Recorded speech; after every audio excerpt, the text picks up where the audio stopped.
Жақсы адамды кезіктіріп қалсаңыз, одан өзіңізді бір саты төмен ұстап мәміле қылыңыз. Ал ақымақтарға сенікі дұрыс дей салыңыз. Лұқман Хәкім. Кішіпейіл және қарапайым бол, бірақ өзіңді кемтар дәрежеге түсірме. Лұқман Хәкім. Балаң не айтса, соны істей берме. Біреудің үйіне кіргеніңде көзің мен тіліңе ықтият бол. Өз наныңды өзгенің дастарханында жеме. Қалағаным болмады деп қапаланбаңыз. Мұның өзі сіз үшін сәттілік болуы мүмкін. Далай Лама. Байлығыңның мөлшерін дос пен дұшпанға білдірме. Көшеде отырған іссіз және әңгімешіл адамдарға қосылма. Сөйлеген сөздеріме өкінген күндерім көп. Бірақ үнсіз қалғаным үшін ешқашан өкінген емеспін. Ақылды болсаң, отбасыңда өзіңді баладай ұста, ал өзгелер арасында үлкен адам екеніңді көрсет. Алған біліміңе амал етпей, одан да көпке ұмтылуың, бір адамның бір құшақ отын жинап, оны көтере алмайтынын біле тұра, оған тағы да аш көздікпен отын тергеніндей болмақ. Адасып жүрген болсаңыз, білгеннен көмек сұраңыз. Адамдардың сөзінен қорқып, өзіңізді тура жолдамын деп алдамаңыз. Тым қатты ойға беріліп, қайғыға бата бермеңіз. Алланың берген нығметтеріне қуана біліңіз. Сонда тыныш, әрі жақсы өмір сүресіз. Лұқман Хәкімге сен қалай мұндай даналыққа қол жеткіздің деп сұрақ қойыпты. Сонда ол үнсіздік сақтап, маған қатысы жоқ нәрсеге араласқан жоқпын депті. Сараң да қатты болмаңыз, бірақ үнемшіл болыңыз. Баланы орнымен жазалау, яғни сөзбен жазалау, ол жаңбырдың жерге деген қажеттілігі секілді. Сапарға шықсаңыз, түн ортасында емес, таңға таман жол алыңыз. Балаң есейіп, одан жақсылық көргің келсе, кішісінде оған бар мейіріміңді бер. Қошқар мен қасқыр дос бола алмайтыны секілді, ақымақтармен достасам деп әуреге түспеңіз. Қарыздан аулақ болыңыз. Бұл сіздер үшін күндіз кемсіту болса, түнде ауыр ой мен ұйқысыздыққа апарады. Өзгелерді таңқалдырып, ақымақтармен бәстесуге бола, білім алмаңыз. Жаратқаннан еш нәрсе жасыра алмайтыныңызды ойланыңыз. Үнсіздік көп адамның қолынан келмейтін даналық. Мен ауыр тастар мен қатты темірлерді де тасыдым, бірақ қарыздан ауыр нәрсені көрмедім. Дәмді тағамдар мен балдай тәтті жемістердің де дәмін көрдім, бірақ денсаулықтан тәтті ештеңе көрмедім.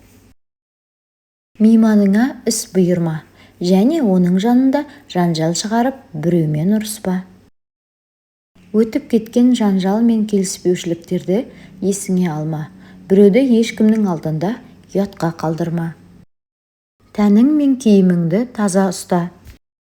Өзіңе жақпаған нәрсені өзгеге де тең көрме. Досыңды қиын күндерде сына, оның пайдасы мен зиянын електен өткіз. Ненің пайдалы, ненің пайдасыз екенін ұмытып, өз абыройыңды төкпе. Адамдар әдемі сөздермен мақтана берсін, ал сен үнсіздікті қош көр. Адамдарды кемсітіп, керден қағып, аяғыңды алшаң баспа. Өйткені Аллах Тағала ешбір тәкаппар және мақтаншақ құлын сүймес. Ақымақтармен әңгіме жарастырма, екі жүзділерге жолама. Өз эмоцияңызды өзіңіз басқарыңыз. Болған жағдайға басқа қырынан қарап, позитивті өмір сүріңіз. Тіпті ол сізге мүмкін еместей көрінсе де. Қиындыққа түссеңіз, тоқтап айналаңызға қараңыз. Нені дұрыс істемей жатырмын деген сұрақты өз-өзіңізге қойыңыз. Біреуге ақыл айтсаң, әуелі өзің соған амал ет. Себепсіз күлме, мақсатсыз жүрме. Өзің үшін пайдасыз нәрселерге сұрақ қойма. Отбасылы болсаңыз, бір-біріңізге қолдау болып, жылулық сыйлаңыз. Әйтпесе оның керегіне.